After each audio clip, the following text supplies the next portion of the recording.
Hello दोस्तों, डरावना अनुभव चैनल पर आपका स्वागत है। दोस्तों, आज की कहानी राघव की बहुत ही खतरनाक से भूतिया अनुभव की।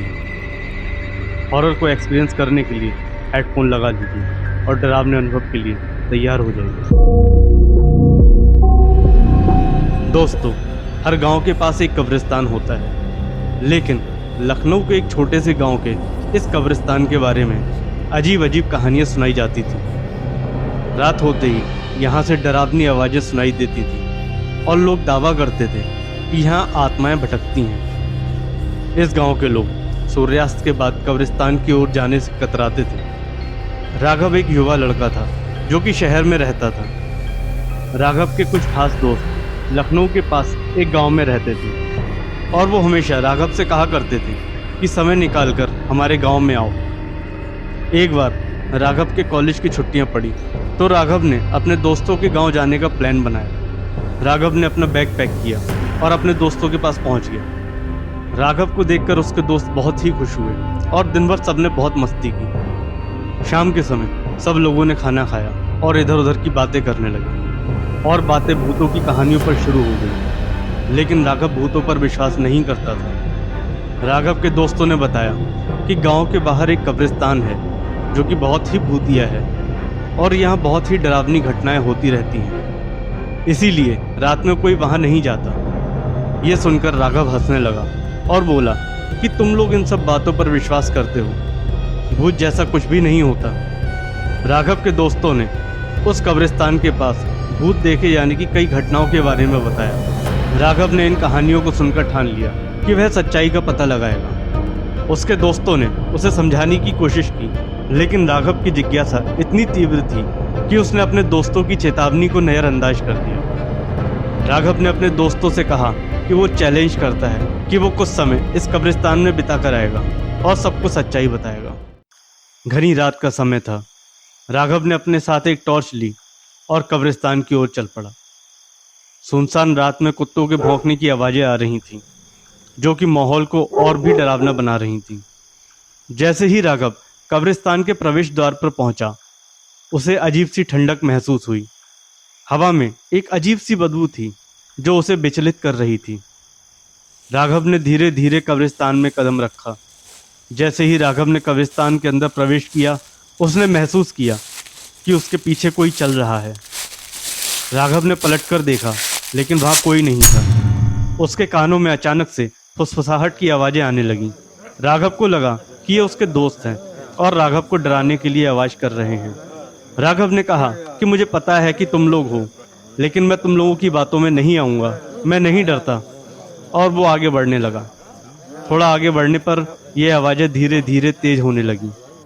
राघव ने महसूस किया कि ये उसके दोस्तों की आवाज़ें नहीं हैं। अब राघव को थोड़ा डर का एहसास होने लगा। राघव ने कब्रिस्तान के बीच में पहुंचकर देखा कि चारों ओर अजीब आकृतियां घूम रही थीं। ये आकृतियां इंसानों की तरह दिख रही थीं। राघव को लगा कि ये इंसान हैं और ये गांव वालों को डराते हैं। वो थोड़ा आगे बढ़ा तो राघव ने उनके चेहरों की तरफ देखा।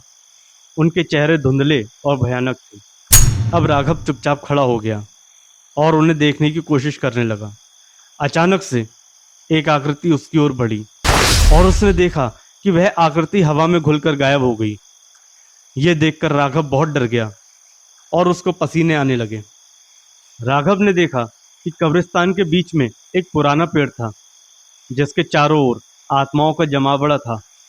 ये आत्माएं आपस में बातें कर रही थीं और उनके चेहरे पर नफरत और दुख के भाव थे। राघव ने उनकी बातें सुनने की कोशिश की, लेकिन उसकी समझ में कुछ भी नहीं आया। तभी एक आत्मा ने उसकी ओर देखा और अचानक से सब आत्माएं गायब हो गईं। अब राघव डर के मारे कांपने लगा और उसके मन में यही ख्याल आने लगा कि उसने यहाँ आकर बहुत बड़ी गलती कर दी। वो जोर जोर से भगवान का नाम लेने लगा। राघव ने सोचा कि अब उसे जल्दी से यहाँ से बाहर निकल जाना चाहिए। उसने भागने की कोशिश की, लेकिन कब्रिस्तान का द्वार बंद हो चुका था। उसने महसूस किया कि चारों ओर से आत्माएं उसकी ओर बढ़ रही थीं। उसने जोर से चिल्लाया और दरवाजे को धक्का देने लगा, लेकिन दरवाजा नहीं खुला। अचानक से एक बुजुर्ग व्यक्ति प्रकट हुआ और वो एक पुजारी की तरह लग रहा था। उसने राघव को आत्माओं से बचाने के लिए एक मंत्र पढ़ा। आत्माएं धीरे धीरे गायब हो गईं और कब्रिस्तान का दरवाजा खुल गया।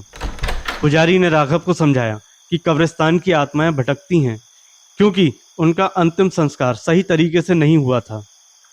और उसने राघव से यह भी कहा कि कभी भी भूतिया जगहों पर जाने का चैलेंज दोबारा मत करना। अब तुम अपने घर पर जाओ। राघव कब्रिस्तान से निकलकर घर जाने लगा कि तभी राघव ने सोचा कि इनको ये कैसे पता चला कि मैंने कब्रिस्तान में आने का चैलेंज किया था। यह सोचकर जैसे ही राघव ने पीछे मुड़कर उस पुजारी की तरफ देखा तो पुजारी वहां नहीं था और वो दूर दूर तक नजर नहीं आया। राघव को बहुत आश्चर्य हुआ और भागकर अपने दोस्तों के घर पहुंचा। राघव ने अपने दोस्तों को सारी बातें बताई और ये भी बताया कि कैसे उस पुजारी ने राघव की मदद की। राघव के दोस्त पुजारी वाली बात सुनकर हैरान हुए क्योंकि जैसा राघव ने पुजारी के बारे में बताया था वैसा कोई पुजारी उस गांव में या उस गांव के आसपास भी नहीं था। दोस्तों, अगर आपको पता हो तो आप कमेंट करके बताइएगा कि वो पुजारी कौन हो सकता है जिसने राघव की मदद की थी। दोस्तों, अगर आपको ये कहानी पसंद आई हो तो वीडियो को लाइक करिए, शेयर करिए और चैनल को सब्सक्राइब करिए। धन्यवाद।